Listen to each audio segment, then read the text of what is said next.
Diana. Hola, muy buenas tardes. El tema del curso de fisiología del día de hoy va a cargo de la doctora Erika Ruge, residente de primer año de la Universidad del Posgrado de la Universidad del Bosque. Y tenemos también la presencia del doctor Camilo Suescún, que es intensivista instructor asociado del programa de cuidado intensivo. Adelante, Erika. Bueno, muy buenas tardes a todos, bienvenidos a esta charla. El día de hoy me correspondió el tema de terapia transfusional en la unidad de cuidado intensivo pediátrica. Como ya me presentaron, mi nombre es Erika Rojas, soy residente de primer año de cuidado intensivo de la Universidad del Bosque. Entonces, vamos a empezar. Un segundo. Ya. Bueno, este es el plan de trabajo que les propongo para el día de hoy. Vamos a empezar por una pequeña introducción, hablar algo de los objetivos de la terapia transfusional, hablar de hemocomponentes, recolección y almacenamiento. Ahí vamos a hablar de algunas de las lesiones que sufren los hemocomponentes durante su almacenamiento. Vamos a hablar específicamente de glóbulos rojos, los componentes hemostáticos que son plasma y plaquetas, las reacciones transfusionales y unas conclusiones. Entonces, empecemos. Bueno, sabemos que estudios observacionales recientes estiman que entre el 10 y el 15% de los niños ingresados a la unidad de cuidado intensivo pediátrico tienen al menos un episodio de sangrado clínicamente relevante. Por esto, este es un tema importante pues, en un curso de fisiología de cuidado intensivo pediátrico. La enfermedad crítica aumenta el riesgo de sangrado debido a la disfunción orgánica, incluida la supresión de la médula ósea, la insuficiencia hepática y la coagulopatía de consumo o la coagulopatía dilucional. Además, los niños gravemente enfermos a menudo reciben medicamentos antiplaquetarios y anticoagulantes como heparinas, medicamentos antiinflamatorios no esteroideos, milrinona, y con frecuencia pueden someterse a procedimientos invasivos que aumentan el riesgo de sangrado. Entonces, el sangrado y la transfusión de sangre se han asociado de forma independiente con resultados clínicos adversos, incluyendo una mayor duración de la ventilación mecánica y un aumento de las infecciones nosocomiales en la unidad de cuidado intensivo.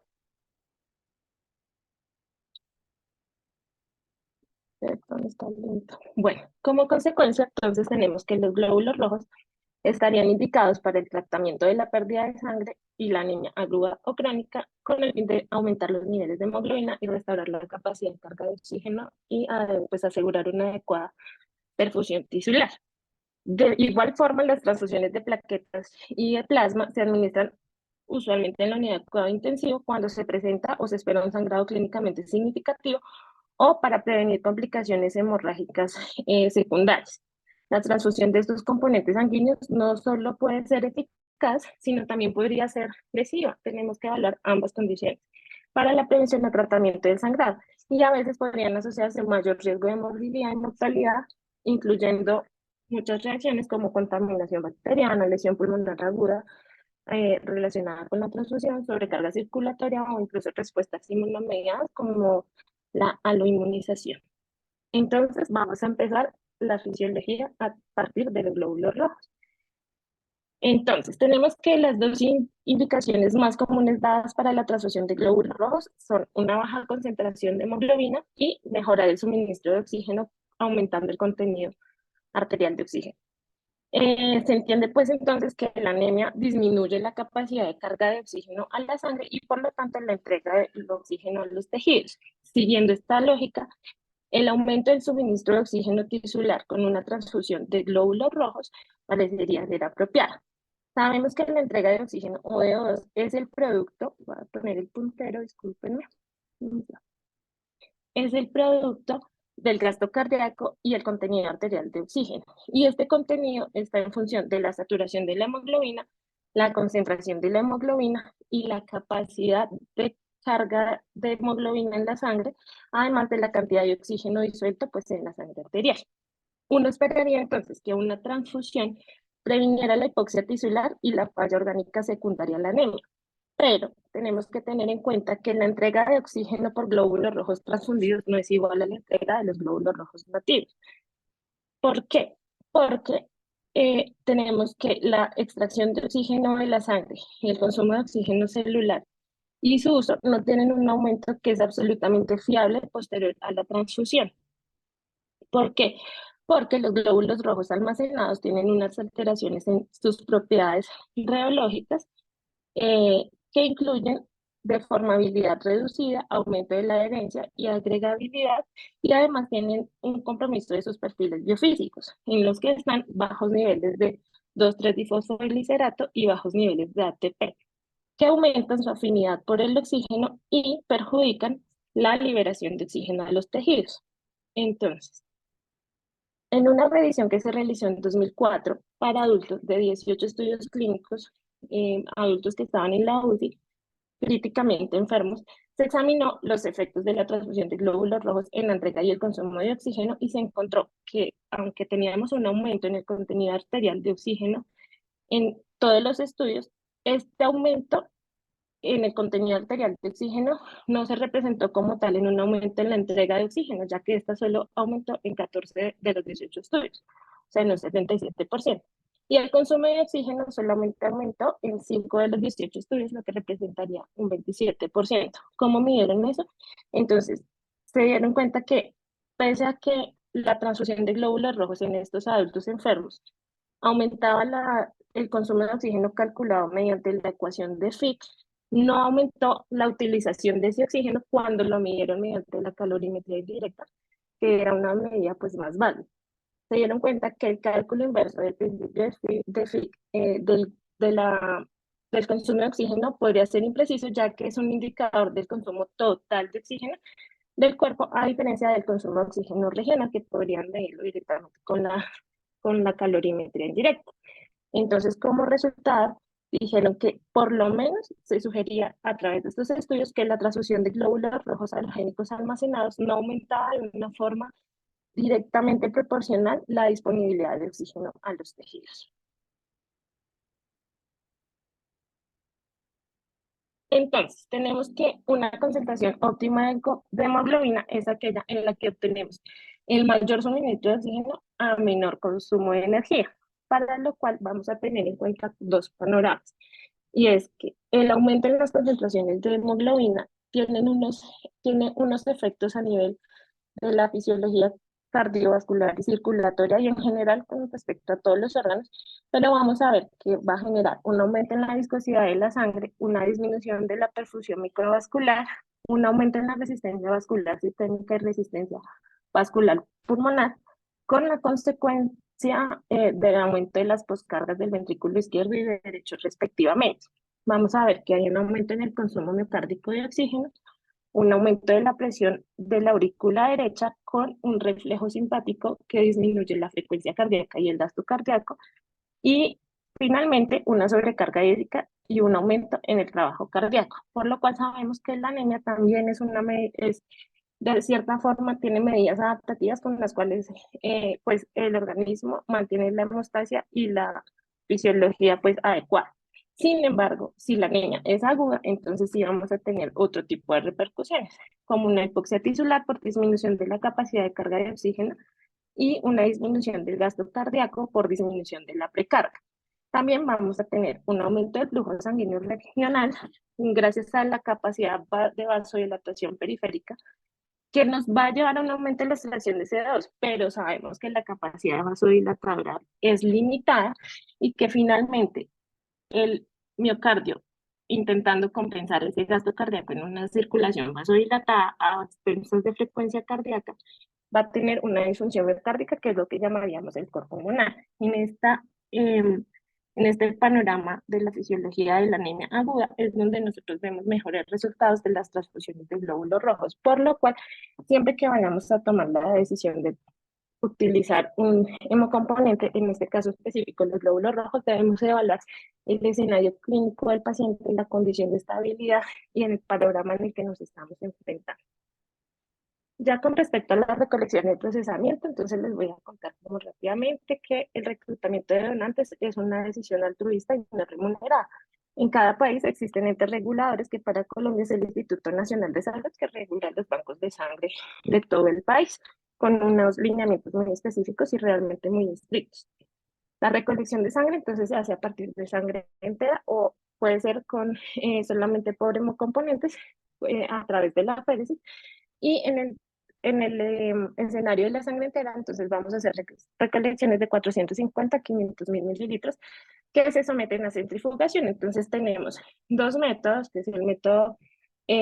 rico en plaquetas y el método de la capa leucocitaria. En el método rico en plaquetas, en ambos métodos se recolecta sangre entera y en el método rico en plaquetas se somete a un centrifugado suave donde separamos los glóbulos rojos de los otros dos componentes, que es plaquetas ricas en plasma. Estas plaquetas ricas en plasma se someten a una centrífuga más fuerte donde obtenemos un concentrado de plaquetas de un donante único y separamos estas plaquetas del plasma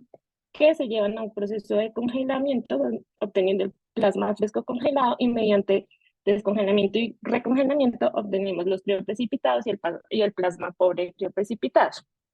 La diferencia con el método de la capa leucocitaria es que la sangre entera se somete a un centrifugado fuerte y obtenemos capas leucocitarias que se agrupan en capas leucocitarias agrupadas que se someten a una centrífuga más suave y obtenemos un concentrado de plaquetas agrupados de varios donantes. Los agentes preservantes que disponemos, entonces la mayoría son basados en citrato, fosfato y destroza, con diferentes concentraciones, como por ejemplo el CP2D, que es un citrato, un fosfato y dos destrozas, o según las otras combinaciones que puedan tener. Usualmente este agente preservante, el CP2D, es de los más utilizados y nos ayuda a generar un aumento en la vida útil de los eritrocitos hasta 21 días, a los cuales les sometemos o les adicionamos soluciones aditivas a base de mannitol, cloruro de sodio y de sosa, que extiende su vida útil hasta 42 días. Entonces les voy a hablar de la modificación de los componentes sanguíneos y su administración. Primero, entonces les voy a hablar de la leucorreducción. La leucorreducción es un proceso mediante el cual se disminuye la capacidad de leucocitos en los hemocomponentes, en los glóbulos rojos, siendo la principal metodología el uso de filtros de leucorreducción que se realiza directamente en el banco de sangre. Cuando el paciente está donando la sangre, va conectado un filtro a la bolsa que contiene el paquete globular, el filtro está incorporado y se conecta de forma estéril, por lo cual cuando llega al banco de sangre, al servicio transfusional, ya se encuentra leucorreducida. O sea, esta filtración se realiza previo a su almacenamiento. Este procedimiento pues, resulta indispensable para disminuir eventos adversos como reacciones transfusionales, la transmisión de virus como el citomegalovirus, la aloinmunización por HLA. Después de la filtración y como una práctica, como un estándar de buena práctica clínica de los bancos de sangre, se habla que una adecuada leucorreducción es en la que el 85% de la unidad de glóbulos rojos original tiene menos de 5 por 10 a las 6 leucocitos por unidad. Otra modificación de los hemocomponentes de los glóbulos rojos es la irradiación, pero no solo para glóbulos rojos, también se aplica para plaquetas. La irradiación es el método que se realiza mediante la introducción del hemocomponente a un cilindro de radiación que a su vez se coloca dentro de un comportamiento diseñado para irradiar con rayos UVA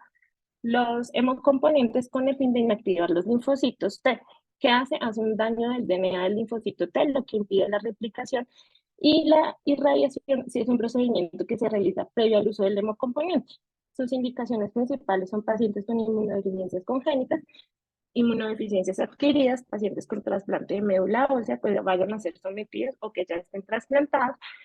Está indicado para recién nacidos para términos menores de 1.2 kilos y es raro, pero para receptores de hemocomponentes de familiares. Todo esto básicamente para disminuir las reacciones adversas o las reacciones de injerto contra huésped de los linfocitos que podrían llegar a estos pacientes inmunosuprimidos. Otra modificación es el lavado. El lavado, digamos, no es como tan común que uno lo vea, pero es un procedimiento mediante el cual se elimina el plasma y los anticoagulantes que tiene la unidad que está almacenada y se restituye mediante una solución diferente que usualmente es solución salina. Se realiza 4 horas antes para las plaquetas y 24 horas antes para los glóbulos rojos, previo a la entrega de la unidad, porque acorta la vida media del producto y tiene un potencial de contaminación. Otro procedimiento que se puede aplicar es la reducción de volumen. Se realiza mediante centrifugación para remover lo que el sobrenadante, que básicamente es el plasma, y como concentrar más estas unidades, sobre todo para pacientes a riesgo de sobrecarga de volumen como los neonatos. Se realiza muy cercano a la transfusión en el banco de sangre, pues antes de utilizar la unidad. Y la inactivación de patógenos que se realiza sobre todo las plaquetas, que son un hemocomponente que vamos a ver más adelante con más riesgo de contaminación bacteriana, en el que se le adiciona un soraleno, que es un tinte vegetal que se activa mediante la radiación de rayos ultravioleta, inactiva patógenos bacterianos, virus, hongos y protozoos, dañando el ADN y haciéndolos incapaces de replicar. Entonces, todos estos procedimientos para los hemocomponentes pueden tener o generar un cierto tipo de lesiones y alteraciones en su forma y su función. Entonces, durante el almacenamiento, el eritrocito se priva de energía y se produce una serie de cambios morfológicos, incluida la pérdida de la forma normal del disco bicóncavo con la crenación y formación de espículas que producen los equinocitos. Están acá. Estos equinocitos se hematizan y se forman los esferoequinocitos, que eventualmente desprenden sus espículas y toman una forma más redondeada como los esferocitos. Los esferocitos entonces tienen eh, una baja relación de tamaño con superficie y son incapaces de deformarse y atravesar la microcirculación y se vuelven más frágiles osmóticamente llevándolos a la hemólisis. Además, pues también tienen como antioxidantes endógenos que se pierden durante el almacenamiento y se dañan las proteínas del citoesqueleto y los fosfolípidos de la membrana. Finalmente se libera hemoglobina que se convierte en un contenedor de metahemoglobina que no puede unirse al oxígeno. De forma adicional, lo que ya les había dicho, los eritrocitos almacenados disminuyen su cantidad de 2,3-difosforiliserato, aumentan la afinidad por el oxígeno y finalmente por estos dos mecanismos hay una disminución del oxígeno a los tejidos. Pero también la degradación de los glóbulos rojos conduce a la liberación de hemoglobina libre y de micropartículas de glóbulos rojos. Estos eliminan óxido nítrico que conduce a lesiones en la microcirculación basadas o pues efectos sobre la microcirculación como vasoconstricción, un aumento en la agregación y la adhesión plaquetaria con lesiones a nivel no solo del pulmón como en el cáliz, sino también a nivel de otros órganos. Y una activación de mecanismos hemostáticos que aumentan la inflamación y producen pues una serie de liberación de citoquinas y un proceso, pues un estado proinflamatorio. En cuanto a la administración, entonces sabemos pues todos que la volemia de un niño es de 70 a 75 mililitros por kilo y que la transfusión de 3 mililitros por kilo de glóbulos rojos va a aumentar en 1 gramo por decilitro la hemoglobina. La dosis usualmente que nosotros utilizamos es de 10 a 15 mililitros por kilo y se recomienda que en un paciente estable hemodinámicamente se tome el tiempo de 3 a 4 horas para realizar esta transfusión, pero que si el paciente está inestable, se puede utilizar una pequeña alícuota de la cantidad total en un bolo y el resto en 1 o 2 horas según la hemodinamia del paciente. Sabemos entonces que una unidad de glóbulos rojos filtrada tiene un hematocrito de 50 a 55% y una unidad de glóbulos rojos lavada puede tener un hematocrito del 75 al 80%. Y que existen diferentes fórmulas para encontrar cuál es el volumen a transfundir en estos chiquitos. Como esta fórmula en la que calculamos el volumen a través de la volemia por el hematocrito deseado menos el hematocrito actual sobre el hematocrito de la unidad de glóbulos rojos o fórmulas que son un poco más fáciles, en las que calculamos el volumen a transfundir como 4,8 veces el peso por el aumento deseado de hemoglobina o 1,6 veces el peso por el aumento deseado del hematocrito. Sin embargo, todo depende del juicio clínico, de la estabilidad del paciente eh, y pues, de la condición del niño que va a ser sometido a la transfusión y la indicación que tenga. Ya como tal, para hablar de las implicaciones de las transfusiones de glóbulos rojos, digamos, no es tanto el objetivo de la charla, pero lo voy a nombrar rápidamente y es que, como sabemos, gran parte de la literatura se ha enfocado en la transfusión pediátrica de glóbulos rojos. La pérdida sanguínea o la anemia aguda crónica, pues es de las principales indicaciones de transfundir con el objetivo de aumentar los niveles de hemoglobina, restaurar la capacidad de transporte y la perfusión tisular, como ya les comenté, pero también lo utilizamos en pacientes con hemoglobinopatía, como la anemia de células falciformes, para prevenir complicaciones por variantes anormales de esta hemoglobina. En general se recomienda para niños con pérdida aguda de sangre de 15 a 20% de la volemia, pero como les digo, es una decisión basada en las características específicas de cada paciente. En cuanto a la literatura disponible, entonces tenemos que desde 1999 se empezó a estudiar, bueno, las estrategias restrictivas o liberales de las transfusiones de glóbulos rojos y partimos del estudio TRIC de adultos críticos en el que sometieron a los adultos a umbrales restrictivos de 7 gramos por decilitro de hemoglobina versus 10 gramos de hemoglobina y se dieron cuenta que había una mortalidad más baja y menos complicaciones cardiopulmonares en los pacientes que eran, digamos, sometidos o aleatorizados al brazo restrictivo. Para la literatura específica en niños en 2007, entonces tenemos el estudio típico, donde se evalúa los brazos restrictivos y liberal, restrictivo con 7 gramos y liberal con 9,5 en pacientes hemodinámicamente estables, pero que estaban típicamente enfermos en la unidad de cuidado intensivo. Para este ensayo, los investigadores utilizaron y inscribieron 637 sujetos y los aleatorizaron la mitad en el brazo de la estrategia restrictiva y la mitad en el brazo de la estrategia liberal y evaluaron los resultados primarios, pues caracterizados básicamente por la gravedad y la progresión del síndrome de disfunción multiorgánica y resultados secundarios como mortalidad al día 28, duración de la estancia en UCI, sin encontrar diferencias significativamente estadísticas en los dos grupos. Realmente no hubo una evidencia que existiera un aumento del daño o eventos adversos en pacientes del brazo liberal con respecto al brazo restrictivo, a diferencia del estudio anterior de los adultos, pero sí notaron que los pacientes del brazo restrictivo tenían una reducción del 96% a cualquier exposición transfusional y un 44% menos de transfusiones de glóbulos rojos con respecto al grupo liberal.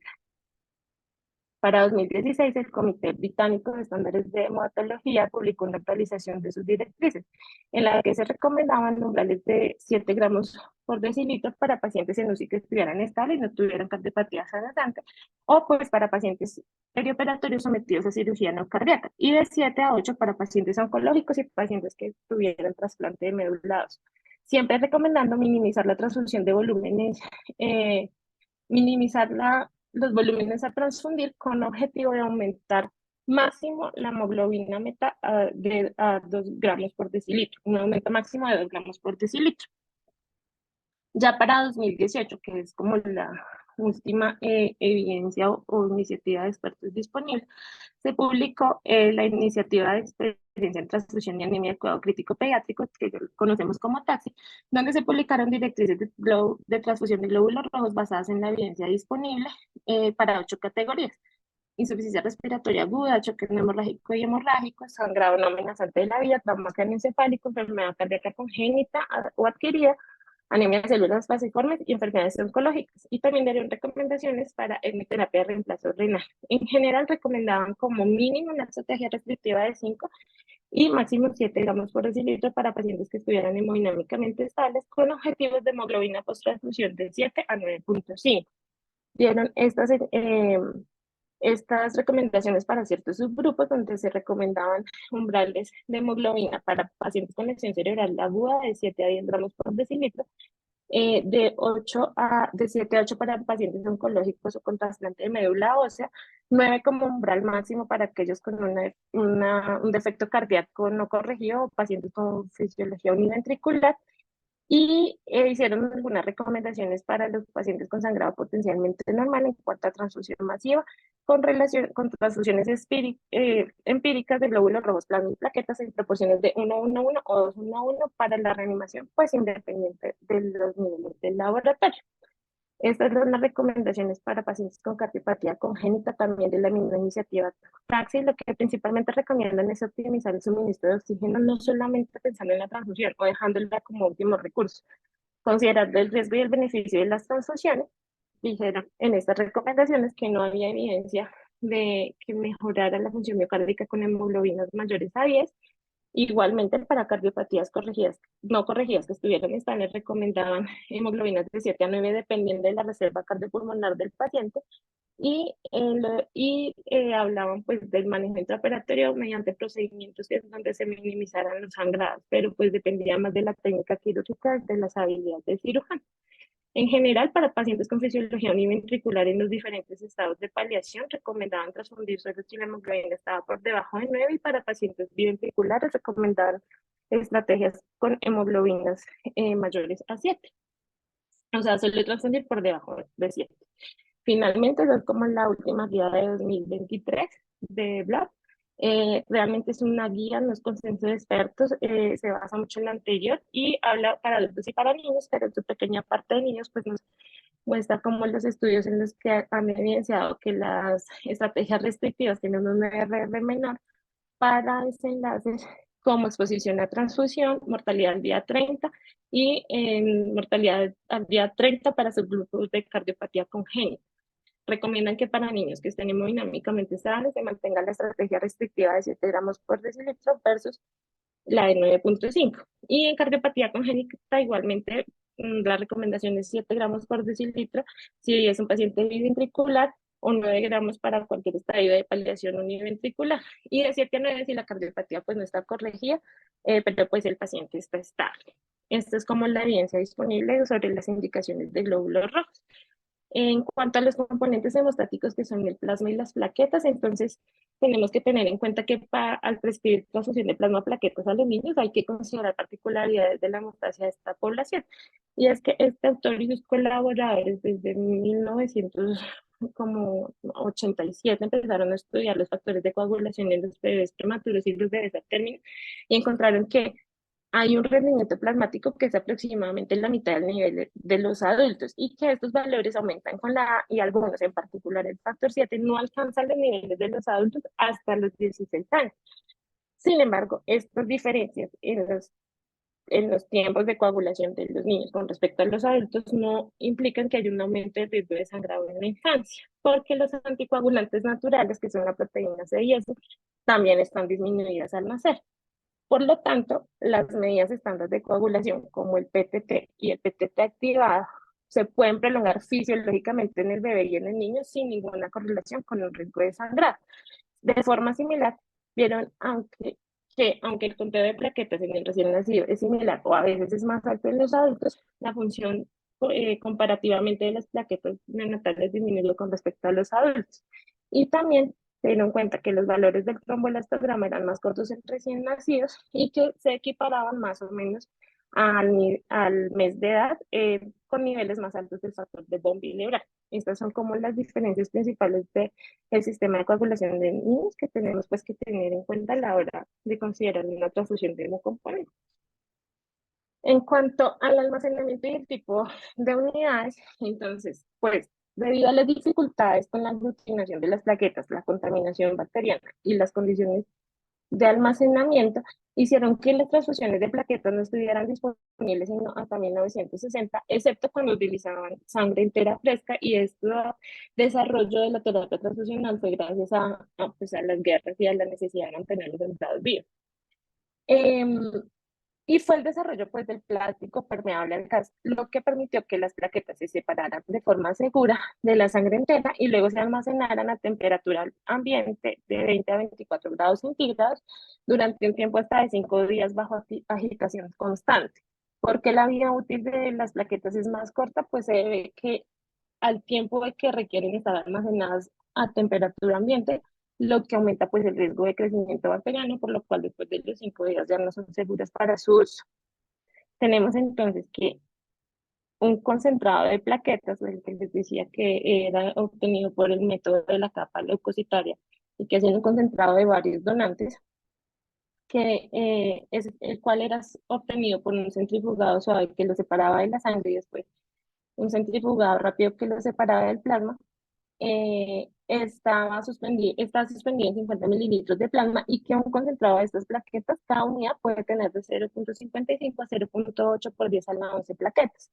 Y que el concentrado único de plaquetas, que es el del donante por aféresis, que son como múltiples unidades, cerca de 6 unidades de un solo donante, tiene aproximadamente lo mismo, pero pues a diferencia del anterior, como es de un solo donante, reduce pues el riesgo de la anemonización. En cuanto al almacenamiento y a la entrega, es un estándar aceptado de buena práctica y necesario en los bancos de sangre, que las plaquetas se cultiven 24 horas antes de liberarlas para el uso en las unidades de cuidado intensivo. Por eso muchas veces nos sabemos como que tenemos unas plaquetas a punto de vencer, bien sea porque ya cumplen los 5 días o porque ya cumplen pues las 24 horas de haber sido cultivadas y haber tenido un resultado negativo. Bueno, con respecto a la administración, entonces, en general, sabemos, o pues la indicación es que los adultos se deben transfundir con una unidad por cada 10 kilos, y los niños nosotros utilizamos más o menos una unidad por cada 5 kilos, pero lo que se recomienda más fisiológico es 10 mililitros por cada kilo, lo cual aumentaría el recuento de plaquetas aproximadamente en 50.000 por microlitro. Sabemos que 6 unidades de plaquetas en un adulto estándar, o sea, de 70 kilos, unos 73 metros cuadrados, aumenta el recuento de plaquetas aproximadamente en 30.000 una hora después de la transfusión. Y que una unidad solita de plaquetas suele aumentar en un adulto el recuento plaquetario de 5.000 a 10.000 por microlitro. Hablamos de una transfusión exitosa, es una transfusión en la que si hay un sangrado se detenga y que logre un aumento post-transfusional de más de 10.000 unidades de plaquetas. No siempre las obtenemos transfusiones exitosas y ya podemos hablar de la refractaria plaquetaria, que es la situación fisiológica en la que, patológica, en la que hay una pérdida de un incremento de las plaquetas post-transfusión y que puede ser inmunomediada o no inmunomediada. Inmunomediada pues, a través de la inmunización, usualmente pacientes que han sido sometidos varias veces a transfusiones y ya tienen o reconocen el grupo HB o de las plaquetas del donante y las destruyen mediante secuestro esplénico y mecanismos inmunes de refractaria plaquetaria que incluyen la infección, la fiebre, los pacientes con esplenomegalia, las trombocitopenias por el consumo en pacientes con coagulación intravascular diseminada, los antifúngicos como la anfotericina y los antibióticos. En cuanto a las indicaciones, entonces tenemos básicamente estos dos documentos que encontré, que son la recomendación ejecutiva de expertos para la transfusión de plasma y plaquetas en niños, que es el TAXICAP, eh, que fue publicado para 2021, y estas que son unas recomendaciones de este año que encontré para la transfusión también hemoderivados en niños críticamente enfermos. Los dos básicamente recomiendan que se evalúe el contexto clínico, si hay sangrado, si hay una alteración de la muestra y cómo está la reserva fisiológica del paciente, que nos basemos en pruebas estándar de laboratorio y pruebas viscoelásticas como el tromboelastrograma para evaluar cómo está la hemostasia global y pues cómo reponer según lo que tenga de déficit el paciente. Y evaluar siempre, como en toda transfusión, los riesgos y beneficios y las posibles alternativas a las transfusiones de plasmas y plaquetas. Generan unas indicaciones específicas que voy a mandarlas pues como rápidamente. En cuanto al sangrado masivo, entonces sabemos que la transfusión masiva son sangrados que sean de más de 40 cc por kilo en 24 horas con componente de acidosis, coagulopatía o un índice de choque alto. Las recomendaciones para las transfusiones masivas están basadas en cantidades de adultos y son pues a razón de transfusión de 1-1-1 o 2-1-1 de glóbulos, plasma y plaquetas. En cuanto al trauma, entonces pues no hay suficiente calidad de la evidencia. Para trauma craneoencefálico se considera que no son benéficas si el paciente está neurológicamente estable, tiene más de 100.000 plaquetas, y considerar si el paciente va a ser llevado a monitoría de PIC con menos de 100.000, considerar la transfusión, o si tiene un INR mayor de 2, considerar el plasma fresco congelado. Para cirugía cardíaca o procedimientos invasivos, entonces sabemos que los pacientes oncológicos o con falla hepática para biopsia, se recomiendan las transfusiones por debajo de 20.000 plaquetas, vayan o no vayan a procedimiento, y de forma profiláctica si va para procedimiento por debajo de 50.000. Así como para procedimientos de bajo riesgo de sangrado como aspirado, biopsia de médula ósea, catéter central, si los pacientes tienen más de 50.000 plaquetas, no se considera benéfica la transfusión. Y en plasma fresco congelado se recomienda si el PTT o el INR está prolongado más de 2 veces el límite normal. Para coagulación intravascular diseminada, realmente no hay recomendación para el uso de plasma y plaqueta en ausencia de pacientes que no tengan sangrado, en ausencia de sangrado en los pacientes, perdón. En cuanto a la falla hepática, entonces, pues sabemos que independiente de la causa metabólica, viral, exposición a medicamentos, la enfermedad hepática sí representa el 10 al 15% de todos los trasplantes hepáticos pediátricos, la insuficiencia hepática aguda. Tenemos que la fibrilonesis está alterada como resultado de aumento del activador tisular del plasminógeno y el inhibidor del plasminógeno tipo 1, y además tenemos disminuciones del plasminógeno y del inhibidor de plasmina y el inhibidor de la fibrinólisis activable con trombina, que es el TAF, que pues acá no lo coloqué. Entonces estos chiquitos tienen riesgo de sangrado por disminución de los factores, pero también por la alteración de la fibrinólisis. Pero, sin embargo, en ellos el INR no predice el sangrado y se ha demostrado que las transfusiones aumentan la mortalidad, aumentan la necesidad de trasplante hepático y podría disminuir la supervivencia del injerto. Realmente lo recomiendo según una condición clínica, si el INR está más de 1.5 o si tiene menos de 100.000 plaquetas, porque predice con el riesgo de sangrado masivo durante una cirugía, así como si la cirugía va a durar más de 10 horas. En cuanto a los circuitos extracorpóreos, las recomendaciones para transfusión varían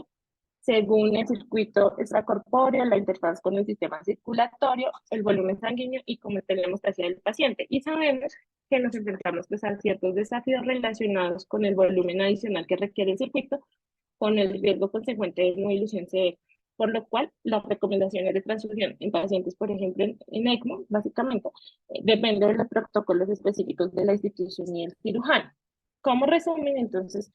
evaluamos o nos recomienda la guía de este año, evaluar si el paciente está sangrando o no está sangrando. Con respecto a las transfusiones de plasma, si el paciente no está sangrando, las recomiendan únicamente para procedimientos invasivos fuera de salas de cirugías con INR más de 2.5. Y si el paciente está sangrando, probablemente todo depende del juicio clínico, lo recomendarían para el posoperatorio de la cirugía no cardíaca si el INR está más de 2 veces lo normal. Y por lo demás, no se recomienda, pues no hay recomendaciones específicas, sino depende todo el juicio clínico. Y con respecto a la hemorragia masiva, pues ya lo que hemos hablado de los protocolos de transfusión masiva a razón de 1-1-1 o 2-1-1 de glóbulos, plaquetas y plasma. En cuanto a la transfusión de plaquetas, como resumen, entonces, si el paciente no está sangrando,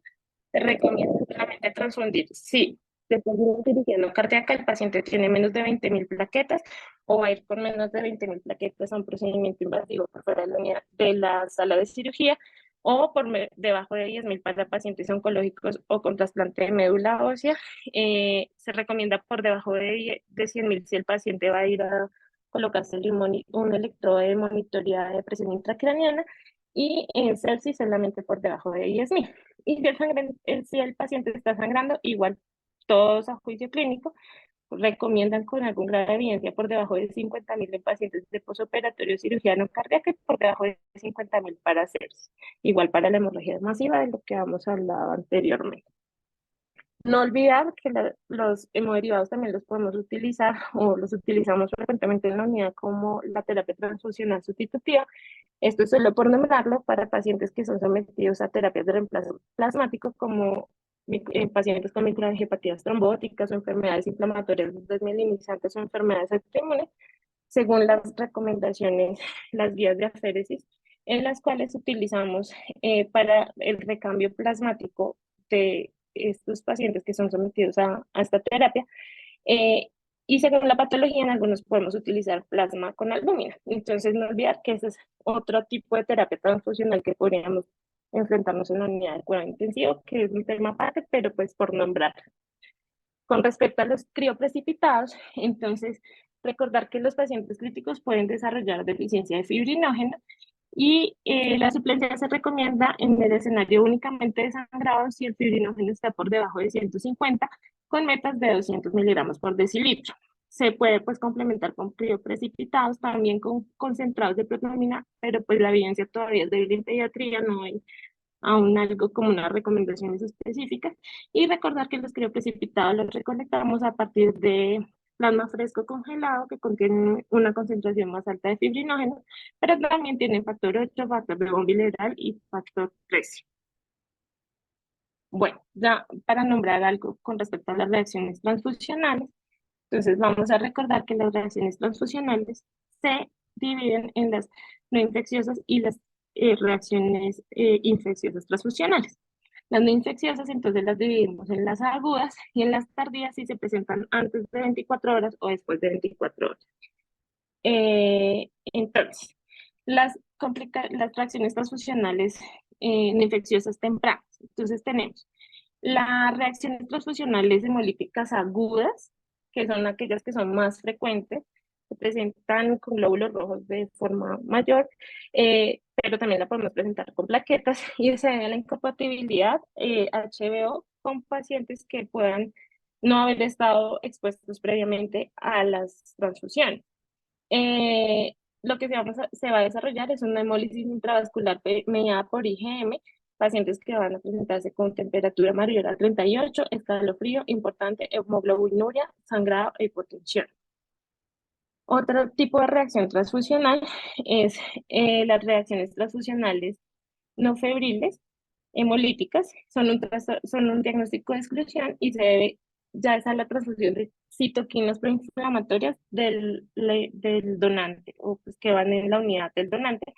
o una reacción a los leucocitos del donante. Esta es un poco menos severa, se presenta con fiebre, vómito y diarrea, y tiene como una manifestación clínica tan aguda y tan severa como las reacciones agudas hemolíticas eh, transfusionales. También tenemos las reacciones de hipersensibilidad mediadas por IgE, que son las alergias y las reacciones anafilácticas, que se debe, como sabemos, a la hipersensibilidad IgE mediada. Se puede presentar urticaria, incluso anafilaxia por liberación de histamina, y se recomienda pues su tratamiento de salbutamol y la adrenalina. El tral y el taco, entonces lo traigo aquí como un poquito aparte para hablar específicamente de la fisiopatología de ellos. Entonces, ambas reacciones transfusionales son reacciones amenazantes de la vía y se presentan de forma aguda y sus síntomas ocurren en las primeras 6 horas post transfusión. A menudo confundidos debido a la superposición de síntomas, el TACO es la sobrecarga circulatoria de volumen asociada a la transfusión y es más común que el TRAL, que es la lesión pulmonar aguda asociada a la transfusión.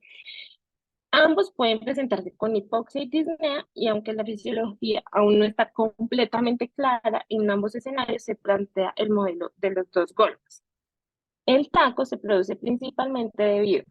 a la sobrecarga de volumen en pacientes que son sensibles a los líquidos. Y esto explica por qué el taco responde bien a los diuréticos y mejoran los síntomas. ¿Cuál sería el primer golpe? Entonces, pacientes con pobre adaptabilidad a la sobrecarga de volumen que puedan tener ya evidencia de sobrecarga hídrica previa, pacientes con falla cardíaca, falla renal o balances hídricos positivos. En estos pacientes, este es su primer golpe de un factor predisponente y su segundo golpe como tal ya es el producto de la transfusión, donde podemos tener un mal manejo de la sobrecarga hídrica y otros factores del producto como tal que todavía no están muy bien documentados. Y tenemos una liberación de citoquinas por transfusionales como la interleuquina 6 y la interleuquina 10, sin cambios en la 8 ni el factor de necrosis tumoral. Que vamos a tener entonces un edema pulmonar hidrostático cardiogénico, un aumento de la filtración de fluidos por un aumento de la presión hidrostática que nos va a liberar mediadores inflamatorios, los que ya les nombré acá, y algunos desencadenantes como tal celular. El TACO entonces es un edema pulmonar hidrostático o cardiogénico. Se postula, por el contrario, que el TRALI resulta de un edema de permeabilidad no cardiogénico por mecanismos mediados por anticuerpo contra el antígeno HLA o el antígeno antineutrófilo humano del donante, pero también puede presentarse o se han planteado mecanismos no mediados por anticuerpos del TRALI que incluyen una respuesta biológica directa hacia el endotelio vascular. Estos pacientes entonces tienen un primer golpe, que son pacientes que ya tienen una predisposición, un paciente que esté pasando por un estado de inflamación, tenga un aumento de la interleuquina 8, crónico abuso de alcohol, los pacientes mayores, los pacientes bajo cirugía hepática, ventilación mecánica, eh, o pacientes incluso pues se documenta con PCRs elevadas, que reciben su segundo golpe como tal en la transfusión, que ya son el HLA o el HNA, pues, los antígenos que desencadenan la reacción inflamatoria mediada por citoquinas y por anticuerpos tipo IgG e IgM, que lo que van a hacer es una lesión del endotelio pulmonar, incrementar la vascularidad desde la permeabilidad de este endotelio, llevando a un edema de permeabilidad no cardiogénico. Estos pacientes experimentan ambos una insuficiencia respiratoria, pero los del TRALI específicamente pues es no cardiogénica, no responden a los diuréticos y muchos pueden incluso hasta fallecer posterior a la reacción dentro de 48 a 72 horas si no se recupera. Como les digo, tienen un primer golpe y un segundo golpe en ambas situaciones. La fisiopatología que se sugiere es que ellos de base ya tienen sus factores de riesgo y que se desencadena la lesión pulmonar, sea cual sea de las dos, una vez que reciben la transfusión. Ambos tipos de reacciones, vuelvo, les repito, pueden ocurrir inmediatamente o después cerca de las 6 horas de la transfusión y pues el tratamiento es el tratamiento de apoyo para cada situación. Esta es una radiografía de un paciente que padeció pues un taco, una sobrecarga circulatoria de volumen asociada a la transfusión, y acá vemos cómo responde al diurético a diferencia del trale, que es edema pulmonar no cardiogénico que no responde como a las medidas que podríamos considerar en el taco. Bueno, con respecto a las complicaciones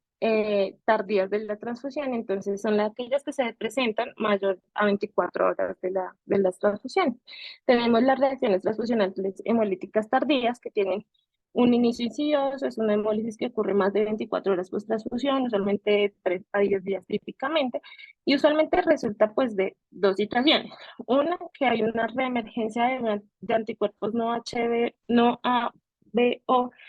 en el receptor y es más frecuente en pacientes que han tenido transfusiones previas o las mujeres que ya han tenido embarazos con exposiciones anteriores a otros grupos transfusionales.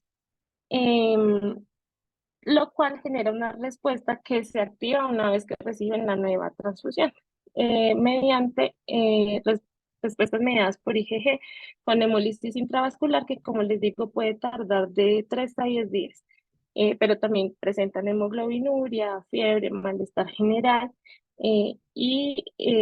con frecuencia pues van desarrollando nuevos anticuerpos. En cuanto a la neumonización de plaquetas y eritrocitos, se presentan pacientes que requieren múltiples transfusiones y son pacientes que desarrollan anticuerpos contra grupos sanguíneos distintos que no son el ABO, sino incluyen el grupo sanguíneo que el DOF y KIT, pero pues hay como 80 grupos sanguíneos en lo que estuve leyendo para preparar esta exposición, y también incluyen reacciones contra el RH. Tenemos la púrpura post-transfusión, que realmente es rara, pero es pacientes que tienen anticuerpos preformados contra las plaquetas y actúan o reaccionan contra las plaquetas del donante y clínicamente se van a manifestar como ampollas de sangre con un descenso de plaquetas. O sea, se transfunden y en vez de subir, van a bajar las plaquetas a menos de 10.000 o menos del 25% de lo que tenían antes de ser transfundidos y pues van a presentar las lesiones típicas de una púrpura. Tenemos la enfermedad de injerto contra huésped asociada a la transfusión, que es una forma rara de reacción transfusional donde los linfocitos del donante atacan al huésped. Se presenta de 2 a 6 semanas y pueden tener diversos síntomas como rash, fiebre, diarrea, hepatomegalia. La medida para evitar este tipo de eventos es el tema de leucorreducir y en pacientes susceptibles como los trasplantes de médula, las inmunodeficiencias primarias o los pretérminos menores de 1.200 gramos, irradiar los hemoderivados. Y la otra reacción transfusional que es también la sobrecarga de hierro, que es la hemosiderosis. Se considera que una unidad de glóbulos rojos tiene de 200 a 250 miligramos de hierro elemental y más de 10 a 20 transfusiones ya genera sobrecarga de hierro en estos pacientes. El tratamiento para ellos pues está destinado a los quelantes de hierro como la deferoxamina y deferazir. Con respecto a las reacciones, eh, las infecciones transmisibles asociadas a la transfusión, entonces sabemos que pueden ocurrir debido a la contaminación bacteriana de los productos sanguíneos y particularmente puede ser por bacilos gram negativos y particularmente se presentan las plaquetas por el tema del almacenamiento a temperatura ambiente. Pueden presentar estos pacientes una una respuesta inflamatoria sistémica, fiebre, escalofrío y síntomas y clínica de sepsis. Como les digo, las plaquetas tienen más riesgo y no solo los gram negativos serían, es lo más frecuente, pero nosotros también tenemos que lidiar con el tema de la transmisión del citomegalovirus, que es inevitable porque está presente en los hemocomponentes, pese a que sean leucorreducidos y irradiados, pueden ir unos glóbulos blancos que contengan el citomegalovirus en pacientes que han sido ya expuestos, que somos como la mayoría de la población. Se sabe que la leucorreducción disminuye el riesgo y pues se recomienda para los pretérminos y los trasplantados, eh, pero pues también se han hecho estudios como de transfundir estos pacientes con donantes seronegativos para citomegalovirus y realmente se ha visto que la leucorreducción o escoger específicamente los donantes seronegativos no ha demostrado diferencia pues en la reactivación del citomegalovirus de estos niños. En cuanto a cuando tenemos una reacción transfusional, rápidamente para terminar, sabemos que uno debe finalizar inmediatamente la transfusión, estabilizar al paciente, confirmar que es el producto correcto al paciente correcto y valorar el estado cardiovascular y respiratorio. Evaluar cuál de todas las reacciones transfusionales es la que está presentando nuestro paciente, generar el manejo de soporte en ellos y generar el manejo específico para cada patología. Para finalizar y como conclusiones, entonces, la terapia transfusional sabemos que es un recurso finito y limitado que debe usarse cuidadosamente, se debe evaluar de forma minuciosa para definir el requerimiento de cada paciente y como todas las decisiones médicas, valorar el riesgo y el beneficio de esta intervención. Siempre tener en cuenta que podemos acudir a guías y recomendaciones, pero las decisiones se basan en el juicio clínico y como un recordatorio, la terapia restrictiva ha mostrado superioridad en cuanto a los resultados como mortalidad y no sé. Muchas gracias y perdón que me pasé un poquito en el tiempo.